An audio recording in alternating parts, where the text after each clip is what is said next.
परिक्रमा ग्रंथ है। और परिक्रमा ग्रंथ यहाँ की मानसिकता और मेंटेलिटी को देख करके ही राजी महाराज ने दिया है। कैसे मेंटेलिटी और मानसिकता को देख करके दिया?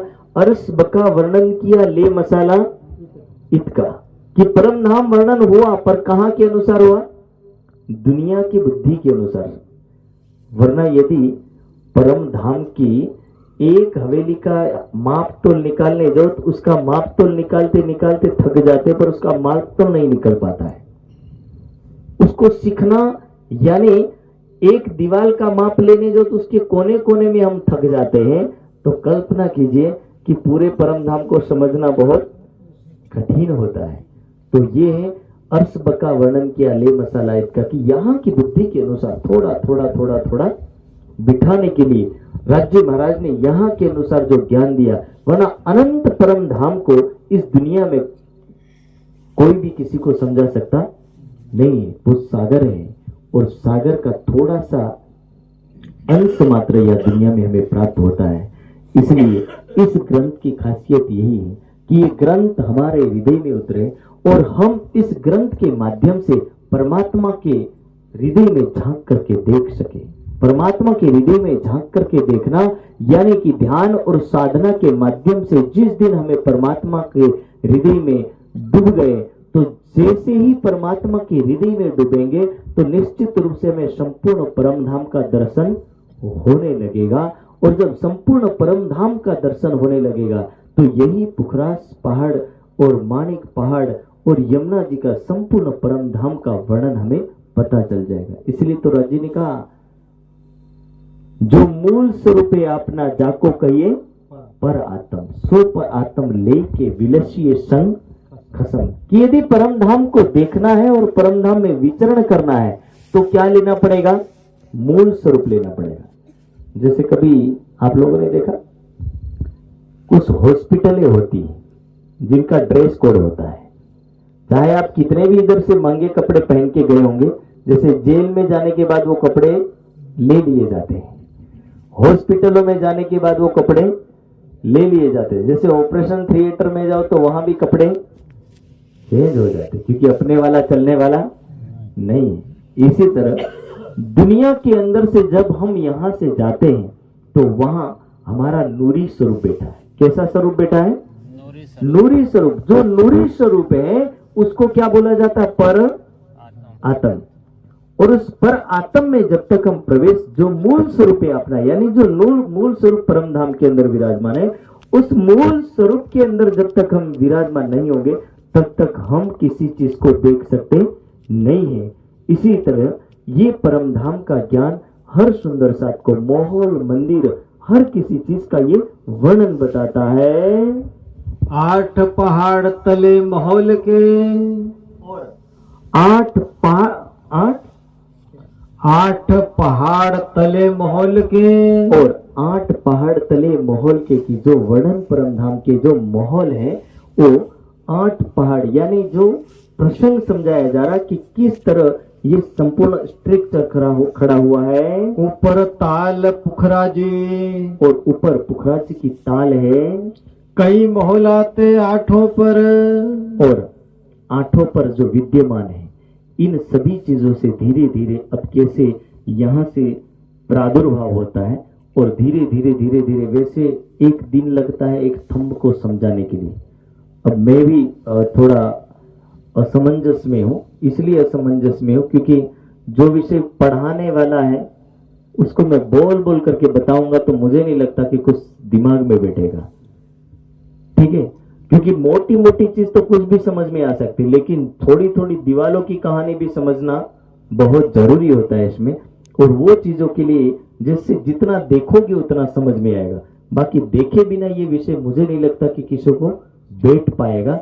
यदि मैं इतना कहूं कि जैसे रंग महल का वर्णन करूं तो तकरीबन ये 201 हांस का है। बात आ रही समझ में?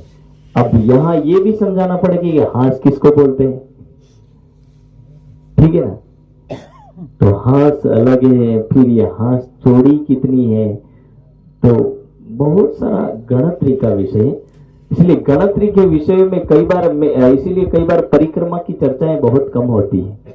अधिकतर आप लोगों ने देखा होगा कि सारे विषयों की चर्चा होती है, पर परिक्रमा की चर्चा होती है। पर कैसे होती है? प्रोजेक्टर के साथ होती है, तो उसमें तुरंत समझ में आता कि ये चीज इसके बाद लगती है।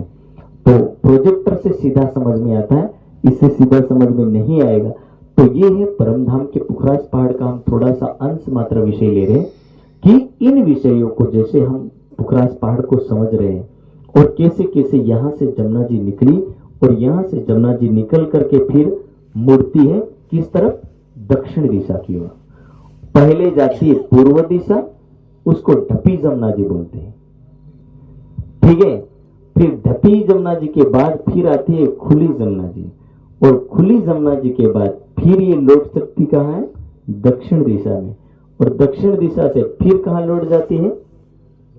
फिर वापिस पश्चिम में लौटती है, और पश्चिम में लौटने के बाद ये वापस किस में समाहित होती है? होश कोसर के ताल में। तो पुखराज पहाड़ की जो खासियत है, 5 पेड़ों पर ये विद्यमान है, और वहां से धीरे धीरे ऊपर जाकर के जमुना जी का नीचे से उन पेड़ों में ही से होता हुआ जल ऊपर जाता है, और ऊपर से चद्दरों के रूप में नीचे गिरता है। और चद्दरों के यानी जैसे फ्लो जिसको बोलते हैं, एकदम लगातार। और उसके बाद फिर वो जमुना जी के रूप में वापस ढपी हुई जमुना जी में आता, फिर वैसे होते हुए सीधा होश कोसर की ताल में चला जाता है। तो ये है इसकी शुरुआत और खासियत। तो ज्यादा ना उस विषय को लेते हुए इस विषय का यही एक मूल्यांकन और यही है एक विषय की जिस विषय को हम विस्तृत रूप से समझें, तो यही कहूंगा कि विस्तृत रूप आपका एक दृश्य विषय है, और दृश्य विषय यानी देखने वाला विषय है कि हम देख सकते केवल 2000 माड़ ऊंचे या 2000 मंजिल ऊंचे इस पुखराज पहाड़ की कहानी क्या है। तो ये पुखराज पहाड़ जो बना है, जो हम केवल बेस के आधार पर समझ सकते, फिर इसका बीचों बीच जो टापू महल आया, जो कितना है 1000 माड़ के बाद टापू महल की शुरुआत होती है, जो चौरस रूप में आगे जाता है। मेरे पास फोटो भी होता तो मैं आप लोगों को दिखाता, तो हो सकता थोड़ा इंटरेस्ट जगता, क्योंकि उस चीजों को थोड़ा सा देख ले तो भी शायद समझ में आएगा। एक कहानी जैसा नहीं है, ये एक विषय पूरा है। तो इसीलिए इन सारी चीजों को समझने और समझने के बाद हम उस राह पर चले, क्योंकि ये हमारा विषय है। इन विषयों को हम परम धाम के जर्रे जर्रे को हृदय में बिठाए, ताकि ये जो हमारा अष्टपहर लीला है, अष्टपहर यानी कि 8 पहर में हम किसको किसको याद करें। तो एक टाइम में हम बैठ गए और बैठने के बाद अपने मन को जैसे ही हमें अपनी आंखों को बंद किया, तो हम कहा यमुना जी की याद आई, तो यमुना जी की शुरुआत कहां से होती उतनी भी हमें याद आ जाए, तो समझ लेना कि हम क्या करें? परम धाम में विचरण करें। और विचरण कर रहे यानी कि परिक्रमा कर रहे, परिक्रमा कर रहे तो समझ लेना कि आप परमात्मा में डूब रहे हो। और यही डूब रहे, यही तो एक साधना है, यही एक क्या है? तप है। और तप का माध्यम ही यही है। कई बार व्यक्ति परमधाम का पूरा वर्णन नहीं करता है, लेकिन सरवरस सागर से होते हुए कहां तक का वर्णन होता है? रंग महल का। और भी रंग महल का कितनी भूम का? प्रथम भूम का वर्णन होता है, 5वीं गोल हवेली का। तो इन 5वीं गोल हवेली तक का वर्णन करने के बाद हर सुंदर साथ यहां तक आकर के अपनी आत्मा के मार्ग को तो देख लेता है, लेकिन हमारी वाणी कह रही कि तुम्हें 7 परिक्रमा में डूबने की जरूरत है। और जिस समय हम डूबेंगे तभी हमारे हृदय में वो परमधाम का ज्ञान और परमात्मा का स्वरूप विद्यमान होगा। तो ये परिक्रमा का विषय हमारे हृदय में हमें अंदर पड़ी उन आत्मा को जागृत और झंझोड़ने के लिए है। इसलिए इसका एक 5वां प्रकरण है परिक्रमा का, जो शुरुआती प्रकरण है। और उस शुरुआती प्रकरण में एक विषय अब कहूं रे, अब इश्क भानु हम करके एक विषय है कि तुम लोगों को इश्क की परिभाषा समझाता हूं, इश्क की परिभाषा और कैसे इसको को जागृत किया जाता। तो इस 5वें प्रकरण में प्रेम को उत्पन्न करने का जरिया पहले बताया कि कैसे उत्पन्न होगा, और उत्पन्न करने के लिए जैसे जैसे हम परमधाम में डूबेंगे वैसे वैसे हमारे अंदर के दरवाजे खुलते चले जाएंगे। क्यों खुलते चले जाएंगे? जैसे कहावत कही जाती है कि जब व्यक्ति अपने एरिया को भूल जाता है तो उसको एक गाइड क्या करता है, उसको मार्गदर्शन करता है कि देखो यही तुम्हारे पूर्वजों की संपत्ति है, ठीक है। और संपत्ति, जैसे आप कहीं गए हो, कहीं राज किलों में फरने घूमने गए हो, तो वहां आपको गाइड मिलते कई बार, वो समझाता है कि जैसे एक राजा है, मान लीजिए उस राजा का रूम कौन सा है, राजा सभा किस में लेते थे और रानी किस में रहती थी, सेनापति किस में रहता था, वो पूरी हिस्ट्री समझाता है, ठीक है। क्यों समझाता है? क्योंकि उसको याद रहे कि भारत का इतिहास क्या है और तुम्हारे जो पूर्वज है इन सभी संपत्तियों के मालिक थे। तो उसको देख करके व्यक्ति को गौरवान्वित महसूस होता है कि मैं ऐसे राज परिवार का एक विभाग का अंश हूं, यानी उसका सदस्य हूं। तो इसी तरह परमधाम का जब जर्रे जर्रे का ज्ञान दिया जाता है तो हमारी आत्मा के अंदर वो चीज क्या है कि जब उतरने लगती तो हमें पता चलता है कि कहां मैं इस दुनिया की दीवालों और पत्थरों की दीवालों में सिर मार रहा हूं, ठीक है। सोने से जड़ित भवन है, जवाहरतों से जड़ित भवन है, माणिक भी एक कीमती वस्तु का नाम है और पुखराज भी एक कीमती वस्तु का नाम है, ठीक है। पुखराज कोई सामान्य वस्तु नहीं है, बहुत कीमती वस्तु है, तत्व है, जिसको क्या बोला जाता है? पुखराज। वैसे तो लोग अंगूठियां पहनते पुखराज की, माणिक की, ठीक है, पर ये कीमती वस्तु है। और जिस कीमती वस्तु को यहां पर कैसे वर्णन किया, तो कह रहे कि तुम जिस बिल्डिंगों के पीछे पड़े हो, इसको दर्शाने का क्या तात्पर्य है? राज्य जानते थे कि हमारे पास 2-2 माल और 3-3 माल के मकान होंगे। राज्य कह रहे तुम्हारे लिए मैंने 2-2 माल 1000 बिल्डिंग बनवाई, पर तुम उसको पकड़ोगे कि इधर वाले, तो भी हम 2000 माल वाला नहीं चाहिए, हमें कौन सा चाहिए? एक माल वाला बहुत है भाई, उसमें भी 2 रूम मिल गए तो बहुत है, ज्यादा लंबी कहानी हमें चाहिए क्योंकि ज्यादा हमें जरूरत ही नहीं है। पर राज्य कह रहे कि मैं तुम लोगों को उस भवन में रखना चाहता हूं जिसमें जाने के बाद आप अपने 50 क्या हजारों करोड़ों रूम ले लो तो भी रूमों की कमी पड़ने वाली, पर इधर छोड़े कौन? बोलो श्री प्राणनाथ। छोड़ने वाला व्यक्ति चाहिए, कोई छोड़ता नहीं है और छोड़ेगा नहीं तो हकीकत है कि छोड़ेगा नहीं तो पा भी नहीं सकेगा। इसीलिए तो राज्य ने शास्त्रों में पहले से लिखा था, रत्न मंदिरम उत्सृज्य। ये पुराण संगीता के अंदर एक दोहा आता है, अरे श्लोक आता है, रत्न मंदिरम उत्सृज्य संसारम वासम इच्छति, कि कहां रहना चाहते? रत्न यानी रत्नों से जड़ित मंदिरों को छोड़ करके तुम शमशान युक्त भवन में जाना चाहती हो, ठीक है। और फिर अगला क्या कहते हैं? कहते हैं अगले चरण में भी वही कहते हैं, और अगले चरण में एक अंतिम शब्द, कांच खंडम ग्रहिष्यति। कांच खंडम यानी कि मिट्टी को ग्रहण करोगे। किसको? रत्न जड़ित भवनों को छोड़ करके तुम मिट्टी को ग्रहण करोगे, ये ही एक आपकी खासियत रहेगी। तो ये परमधाम का वर्णन हर सुंदर साथ को राज्य इसीलिए देना चाहते ताकि हम सुंदर साथ उस परमधाम के वर्णन को सुन करके अपने आप को जागृत करें और उन भवनों को याद करें कि आपके पास करोड़ों की नहीं, अरबों खरबों की नहीं, गिनती ना लगा सके ऐसी संपत्ति पड़ी है, लेकिन हम उस संपत्ति में खुश हैं जो मुट्ठी भर है। तो उस मुट्ठी भर संपत्ति से दूर रख करके राज्य पुखराज पहाड़, यमुना जी, 7 वन, 7 घाट, 7 पट, इन सभी चीजों का वर्णन करके बताना चाहते हैं। और वो परिक्रमा ग्रंथ है जो अक्षरातीत का क्या है? हृदय स्वरूप है, अक्षरातीत का स्वरूप है। और वो अक्षरातीत का स्वरूप जिसको हकीकती रूपी लीला कहा जाता है, और इस लीला को जो व्यक्ति आत्मसात करता है, समझ लीजिए कि उसने परमात्मा का स्वरूप का दर्शन किया है। तो ये पूर्ण ब्रह्म सच्चिदानंद के स्वरूप का ग्रंथ है। उस संपूर्ण परम धाम को समझो या परमात्मा को समझो, ये दोनों ही ओतप्रोत लीला है। और ओतप्रोत जैसे कहा जाता है ना, मिट्टी को बिल्डिंग समझो और बिल्डिंग को मिट्टी समझो, कोई फर्क पड़ता नहीं है, क्योंकि ईंटें किसकी बनी है? मिट्टी की। इसी तरह परम धाम को परमात्मा समझो और परमात्मा को परम धाम समझो, कोई फर्क पड़ने वाला नहीं, क्योंकि उसी तत्व से ही बना हुआ है। उस तत्व के अलावा दूसरा तत्व वहां कोई भी आपको प्राप्त नहीं होगा, चाहे नूर तत्व हो, चाहे प्रेम तत्व हो, चाहे आनंद तत्व हो, चेतन तत्व हो। नूर, आनंद, कांति, ये सारे के सारे तत्व परम धाम के हैं।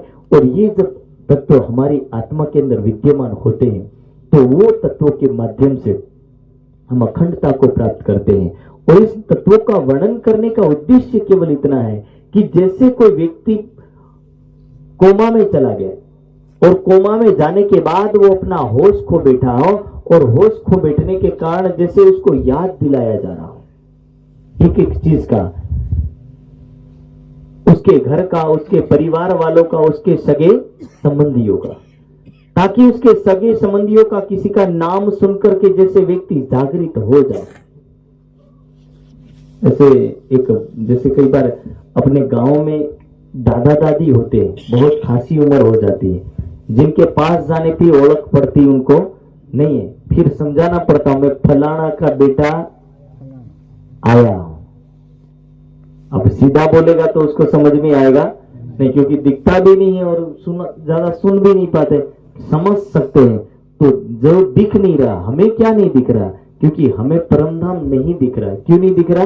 क्योंकि हम भी इस दुनिया के ऐसे पर्दे में फंसे हैं, मायावी पंच विषयों के पर्दे में फंसे हैं, पंच तत्व के विषय में फंसे हैं, जो हमें दिखता नहीं। इसीलिए तो वाणी में लिखा था कि कयामत का टाइम कैसा होगा, तो बोले आंखों से अंधा और कानों से बहरा।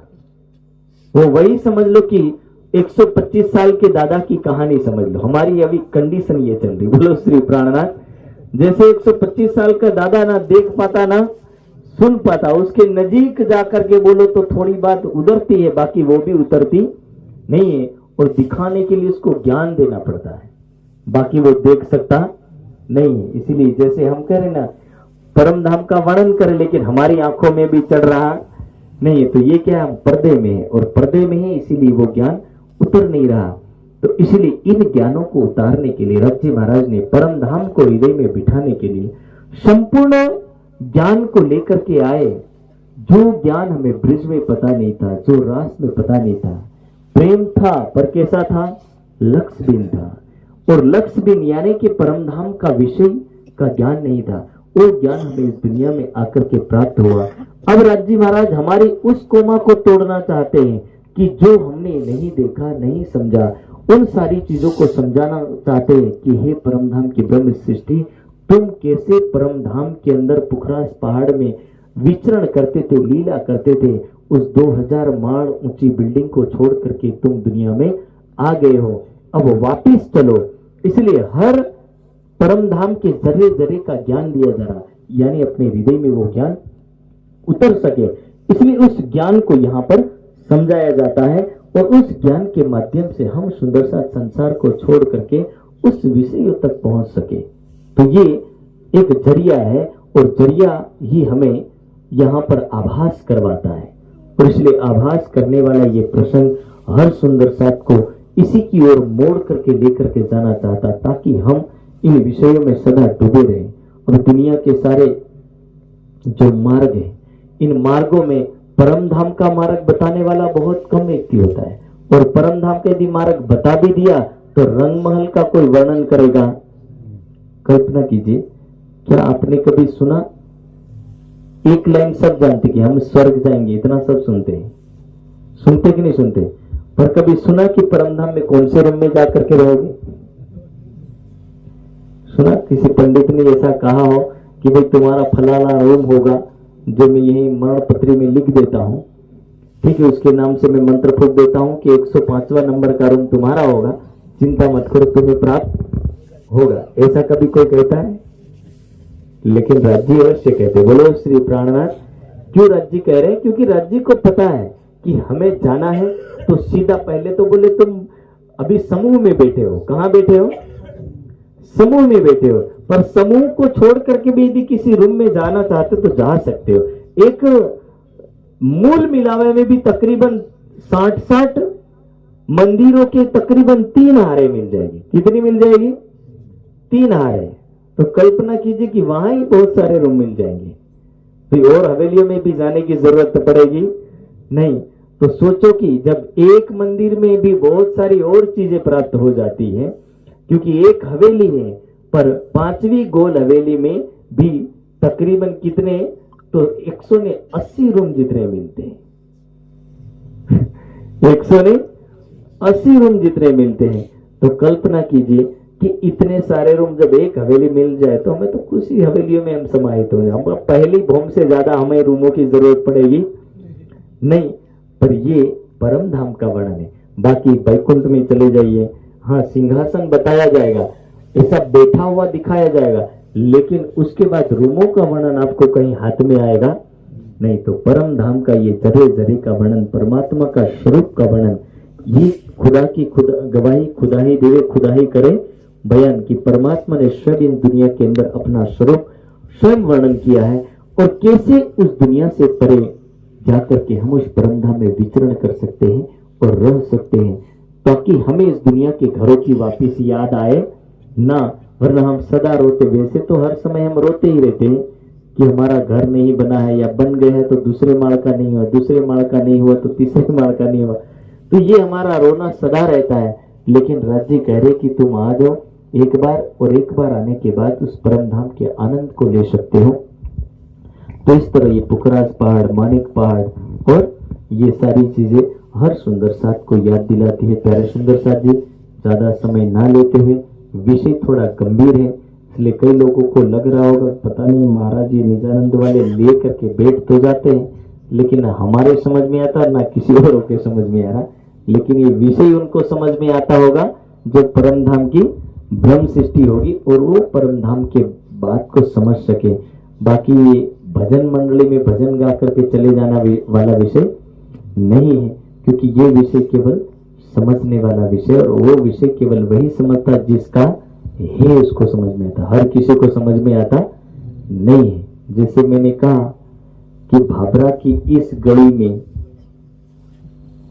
ठीक है, भाभरा की इस गली में 2 मकान 5 माड़ की बिल्डिंग वाले हैं, तो जो भाभरा घुमा उसी को पता होता है, हर किसी को तो पता नहीं होगा कि उसकी पुलिस चौकी कहाँ है, ठीक है, हॉस्पिटल कहाँ है, होटल कहाँ है, ये किसको पता जो भाभरा की गली गली में घुमा हो। बाकी औरों को समझाने जाएंगे, रहने दो भाई, भाभरा नाम क्या चीज है उससे पता नहीं है, तो इसकी गली का क्या पता। तो इसी तरह परम धाम के बारे में यदि किसी को हम बताने जाएंगे तो हर किसी को यह विषय समझ में आएगा, क्योंकि परम धाम की ब्रह्म सृष्टि इस विषय को समझ पाएगी। तो यही हम सुंदर साथ को एक विषय परिक्रमा ग्रंथ, यानी इतना उसका परिक्रमा ग्रंथ का इतना समझना कि परमात्मा के स्वरूप को हृदय में उतारने वाला ये ग्रंथ है, जो हर तत्व के रूप में परम धाम में परमात्मा विराजमान है। बोलो श्री प्राणनाथ प्यारे की जय। चौपाई कराएंगे। 8 पहाड़ तले महल के, 8 पहाड़ तले महल के, ऊपर ताल पुखराज, ऊपर ताल पुखराज, कई महलाते 8 पर, कई महलाते 8 पर, ऊंचे रहे महल विराज, ऊंचे रहे महल विराज।